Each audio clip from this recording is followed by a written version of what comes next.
Assalamualaikum warahmatullahi wabarakatuh. Selamat pagi anak-anak. Bagaimana kabar kalian semua? Semoga kalian selalu dalam keadaan sehat dan penuh keberkahan. Amin, amin ya rabbal alamin. Tahukah kalian kenapa balon udara itu bisa terbang? Pernahkah kalian ke tempat cuci mobil dan kemudian melihat mobil diangkat dengan pompa hidrolik? Kenapa mobil terlihat sangat ringan? Dan tahukah kalian kenapa kapal yang sangat besar bisa mengapung di lautan? Dan tahukah kalian kenapa kapal selam bisa menyelam dan kemudian mengapung? Semua pertanyaan tadi akan terjawab di bab kali ini, yaitu bab fluida statis. Apa itu fluida statis? Fluida adalah zat yang dapat mengalir. Seperti yang sudah kita ketahui, ada zat padat, zat cair, dan zat gas. Di antara ketiga zat tersebut, yang termasuk jenis fluida adalah zat cair dan juga zat gas. Kemudian, apa itu statis? Statis dapat diartikan diam. Jadi, pada bab fluida statis kita akan mempelajari fluida dalam keadaan diam atau tidak mengalir. Pada video kali ini akan dijelaskan tentang tekanan statik, hukum Pascal, dan juga hukum Archimedes. Jadi, jangan sampai terlewatkan poin-poin penting dalam video ini. Tekanan selalu terkait dengan gaya. Tekanan yang besar selalu dihasilkan oleh gaya yang besar pula, dan begitu juga sebaliknya. Namun, pengertian tekanan tidak hanya sampai di sini. Terdapat perbedaan hasil tekanan yang diberikan oleh benda yang memiliki ujung runcing atau tajam dengan benda yang memiliki ujung tumpul. Mari perhatikan dua buah balon di samping. Satu balon ditusuk dengan jarum dan balon yang lain disentuh dengan jari. Dengan masing-masing jarum dan jari memiliki gaya yang sama, yaitu F1 sama dengan F2. Mengapa hanya balon merah yang pecah, padahal keduanya dikenai gaya yang sama? Mari perhatikan luas permukaan jarum dan jari yang mengenai balon. Luas permukaan jarum kita sebut A1, sedangkan luas permukaan jari kita sebut A2. Dari gambar di samping, kita ketahui bahwa A1 lebih kecil daripada A2. Dan dari ilustrasi balon sebelumnya, kita tahu bahwa jarum menghasilkan tekanan yang lebih besar sehingga balon merah pecah. Sehingga dapat ditarik kesimpulan bahwa luas penampang berbanding terbalik dengan tekanan. Dengan kata lain, semakin besar luas penampang, semakin kecil tekanannya. Begitu juga sebaliknya, semakin kecil luas penampangnya, semakin besar tekanan yang dihasilkan. Sehingga rumus tekanan adalah P sama dengan F per A. Dengan P adalah tekanan dengan satuan Newton per meter persegi, F adalah gaya dengan satuan Newton, dan A adalah luas penampang dengan satuan meter persegi. Kita masuk pada tekanan hidrostatis. Semua yang ada di atas bumi pasti dipengaruhi oleh gaya gravitasi, tak terkecuali dengan zat cair.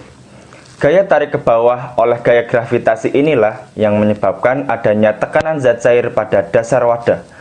Tekanan zat cair yang hanya disebabkan oleh gaya berat zat cair itu sendiri disebut tekanan hidrostatis.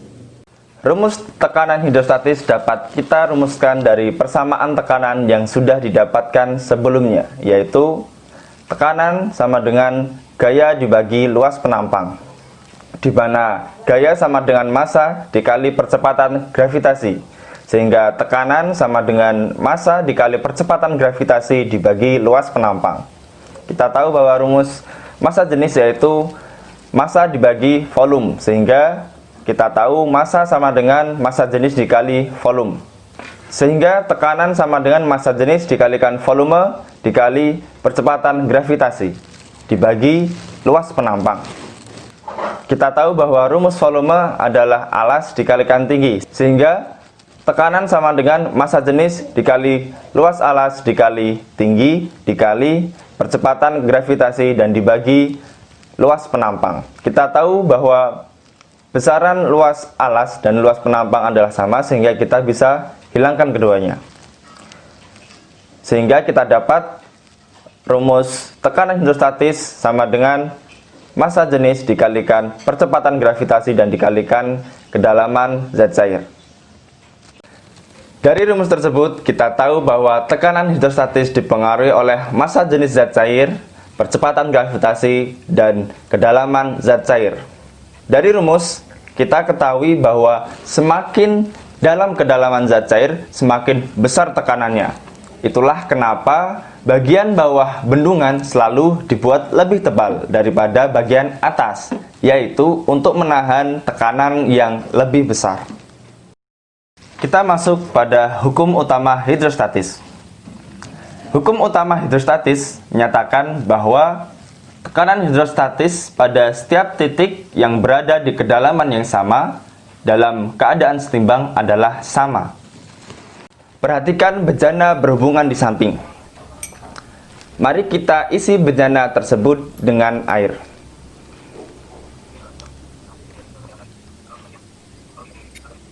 Perhatikan titik A, B, C, dan D.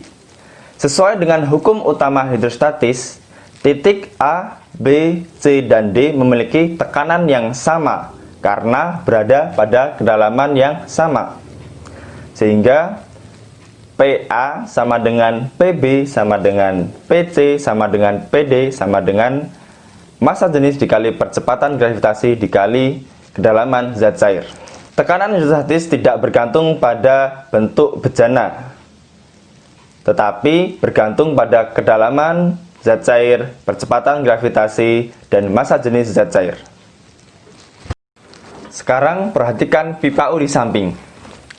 Mari kita isi dengan air. Titik A dan titik B memiliki tekanan yang sama, PA sama dengan PB. Tapi, bagaimana jika kita isi dengan cairan yang lain? Apakah tekanan pada titik A dan titik B tetap sama? Jawabannya adalah masih tetap sama, karena hukum utama hidrostatis tetap berlaku pada pipa U yang diisi dengan dua cairan yang berbeda. Dengan tetap berlakunya hukum utama hidrostatis, kita dapat menentukan massa jenis salah satu zat cair dengan syarat kita sudah mengetahui massa zat cair yang lain. Mari perhatikan lagi pipa U di samping. Titik A dan titik B memiliki tekanan yang sama, yaitu PA sama dengan PB. Mari kita jabarkan. Rho A dikali percepatan gravitasi dikali HA sama dengan Rho B dikali percepatan gravitasi dikali HB.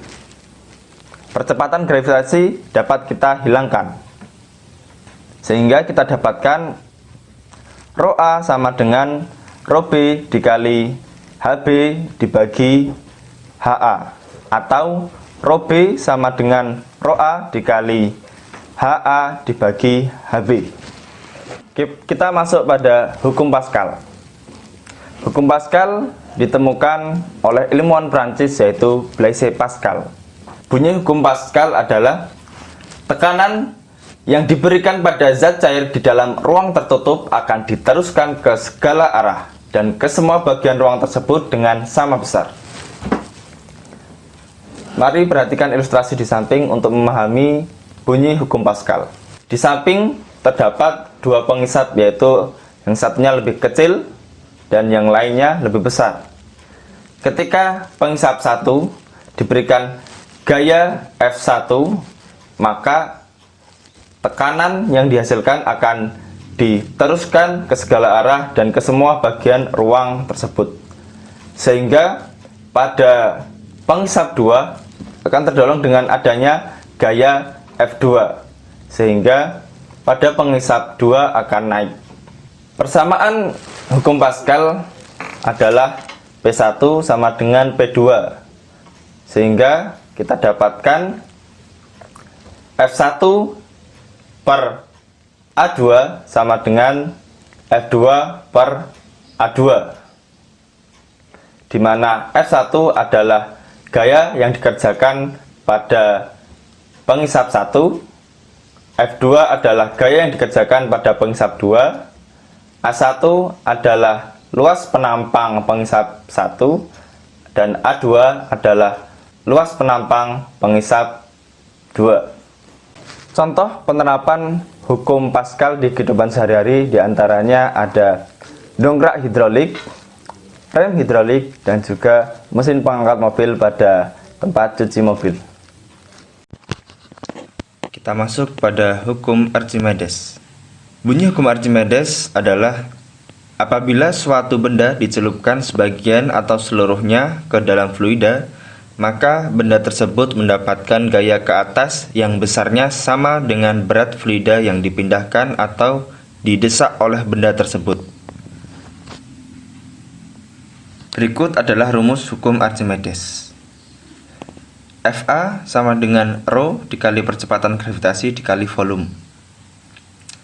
Dengan keterangan, Fa adalah gaya ke atas, Rho adalah massa jenis zat cair, G adalah percepatan gravitasi, dan V adalah volume benda yang tercelup dalam zat cair.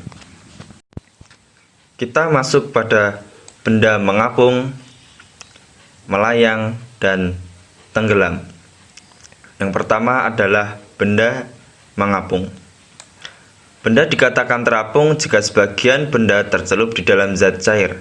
Jika volume yang tercelup sebesar Vf, maka gaya ke atas oleh zat cair yang disebabkan oleh volume benda yang tercelup sama dengan berat benda. Berdasarkan dengan rumus, benda akan terapung jika massa jenis benda lebih kecil daripada massa jenis fluida. Yang kedua adalah benda melayang. Benda dikatakan melayang jika seluruh benda tercelup ke dalam zat cair tetapi tidak menyentuh dasar zat cair. Sebuah benda akan melayang dalam zat cair apabila gaya ke atas yang bekerja pada benda sama dengan berat benda. Berdasarkan rumus, benda akan melayang jika massa jenis benda sama dengan massa jenis zat cair. Yang ketiga adalah benda tenggelam. Benda dikatakan tenggelam jika benda berada di dasar zat cair. Sebuah benda akan tenggelam ke dalam suatu zat cair apabila gaya ke atas yang bekerja pada benda lebih kecil daripada berat benda.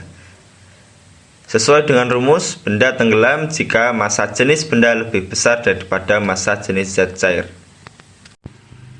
Contoh penerapan hukum Archimedes di kehidupan sehari-hari diantaranya kapal yang mengapung, balon udara, dan kapal selam.